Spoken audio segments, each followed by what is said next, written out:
Off-season week 1. What's up, everybody? Welcome back to the YouTube. I am back. Welcome me back. It's now 5 weeks post Olympia, so what I'm doing today is training legs. It's my quad session, and I'm going to fully update to you on some things about the Olympia, what that means for this next off-season, what my plans are, and we'll go through the current plan.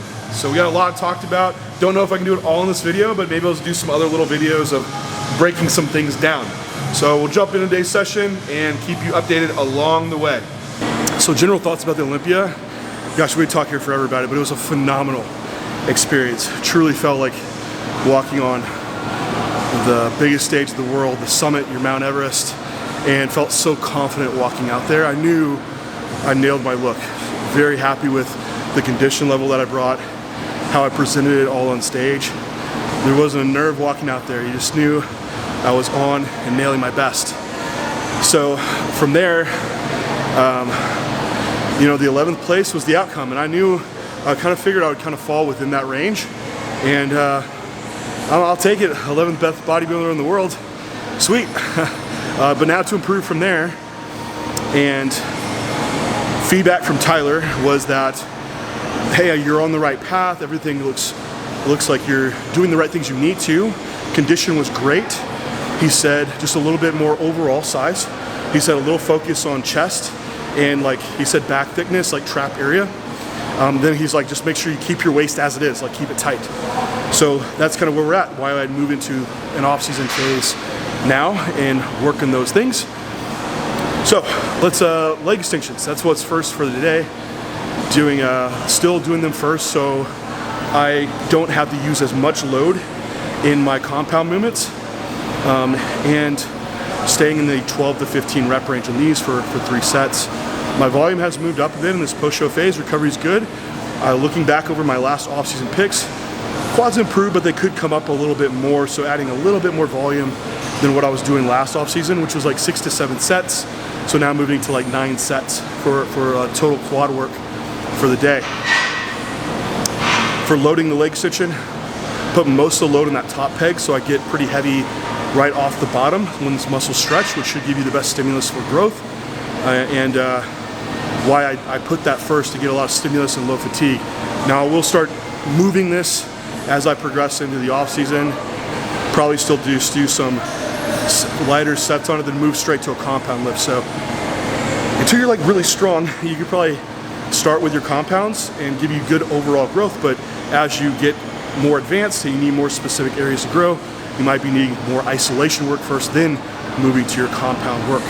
All right, from here we're moving on to a Smith machine squat. I haven't been doing Smith machine squat. I've been doing a rodder squat, and during prep, because it's been more braced, and I'm trying to get back into doing just a free squat. I'm actually gonna order a kabuki bar, a transfer bar, because for one, I want a lot of focus on my quads, and also I need to stay in a more upright position, as that feels more mechanically in a proper position for me. So it has to be like mechanically wise, that's what I execute best with, but also I want to put a quad emphasis on. So I don't want like a real hip far back squat, but I need to keep strengthening my core because I lack some lateral bracing aspect. So I've been doing like side planks to build it up from a real low baseline strength, but come to find out that's why I've been having some little tears in my quads, because in the sagittal plane I'm really strong, but in the frontal plane I'm really weak, the side to side plane. So you put a lot of weight on, if you have a little shift side to side, you start loading tissues you don't intend to and start accumulating connective tissue damage, and then that leads to injury, etc. So I'm progressing from my rodder squat to a Smith machine squat. Then when I get my kabuki bar in, I'll be able to use that instead of like the front squat setting. On this one I'm doing a heel elevation, just so I can stay a little bit more upright and make it a little bit more quad focused. So I'm just using some heel wedges today. Doing 3 sets, probably 8 to 12 reps. I'm gonna dial back the effort just because this is my first day actually doing it. Maybe dial back the effort, we'll see how crazy I get. Current split right now is push-pull legs off, push-pull legs off. I have my leg day that's a quad focus, I have my leg day that's a hamstring with some delts involved. So my push days still have a focus on chest, and then pull days are just kind of balanced across the board. Back really improved last year, so don't need to put a lot more volume into that. 1 set of Smith squat down. So I'm trying to save my shoulders, so I hooked on some straps. Let Renee unhook it for me. 365, well, 3 plates and a quarter for 10. Felt good, feels stable. I think that'll be a good first set. I'll repeat that for, I think I should get maybe 8. Then I'll probably back down the load to get the reps back up in my 8 to 12 rep range. Overall feels really stable. No knee pain, no lower back pain, ton of quad, distortion and pump, which is great. One thing on setting up on a Smith is look from the side, see where the bar drops straight down to, and where you want that to hit is mid-foot. That way you'll have an equal distribution of weight on the big toe and the heel. So you have a good stable base to push off of. All right, moving on to seated leg curl now. So hit some quad work. I do a seated leg curl because for today, get a little hamstring work in, train the hamstring more lengthened. And then on my other hamstring day, I do a lying leg curl and my RDL on that day. So the next exercise will be a leg press. So this spreads out that quad volume a little bit, get a little bit of rest directly to my quads before I hit them again with just some more single leg movement, quad movement. So here, just doing 3 sets of 10 to 15 reps. Diet-wise, so this is the highest my food has ever been in a post-show or even off-season. Just my body weight, I'm still very lean, but I'm right around 239 pounds in the morning. At Olympia, I was about 232, 233. So I've just incrementally gone up pretty slow. But man, this is what I did last year, and it worked so well. Like I was about 232 when I started my push last year. So ideally, if I'm about 242 for this push, it'll put me in a very, very good position to kind of repeat what I did last year and hopefully be closer to like 240 on stage next year. So for right now, diet I'm at 630 grams of carbs on train days, 330 grams of protein, and 70 grams of fat. On my off days, the fats are at 80, and the carbs come down to 330 grams. But digestion's going great. Have great waist control right now.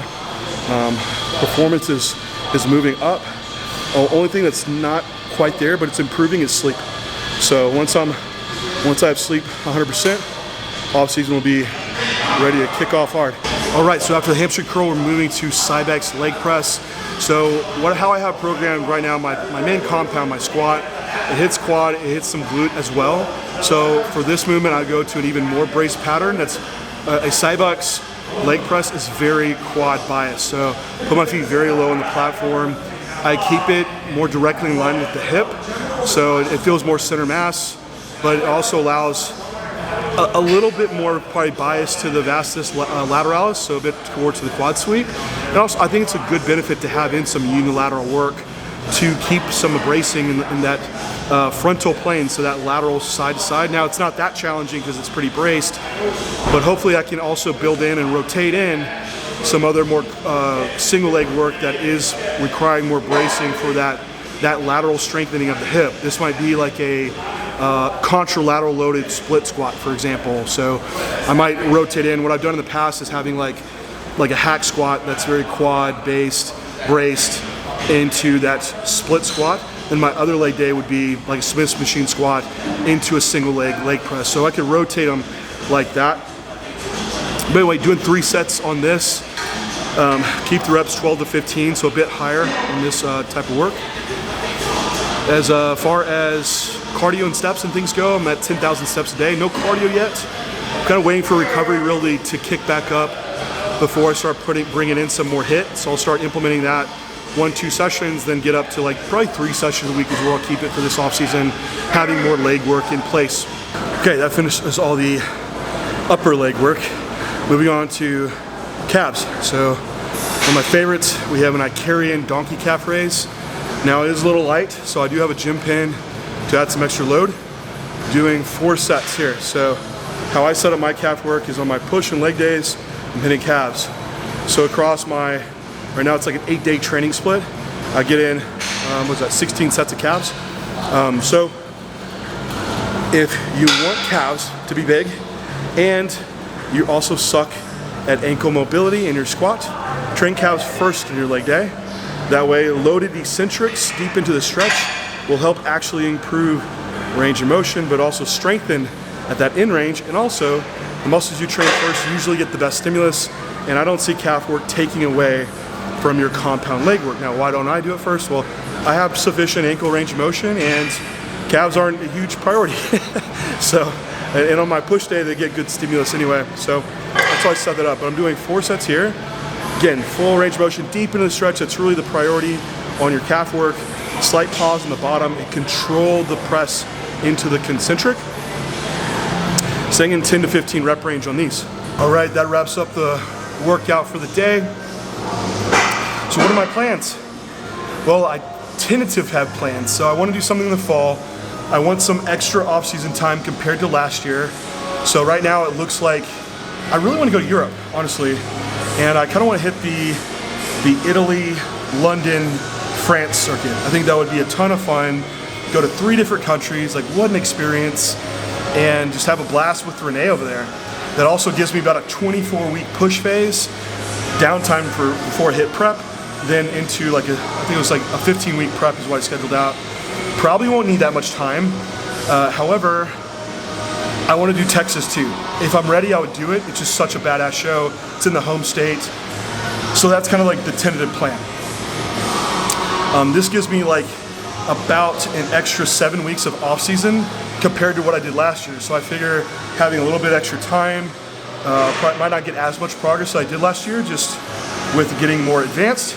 However, I might. So I might just try to match that. I always learn things along the way and try to better myself. So anyway, I'm thinking about doing a WWJD session for YouTube. So if you have questions for me, leave them down below, and I'll make a separate video of just what would John do, and I'll answer your questions. We'll see if people like that, and if you leave enough questions for me to answer, and I'll maybe start doing that segment for everybody. But anyway, thanks for tuning in. We'll talk to you next time.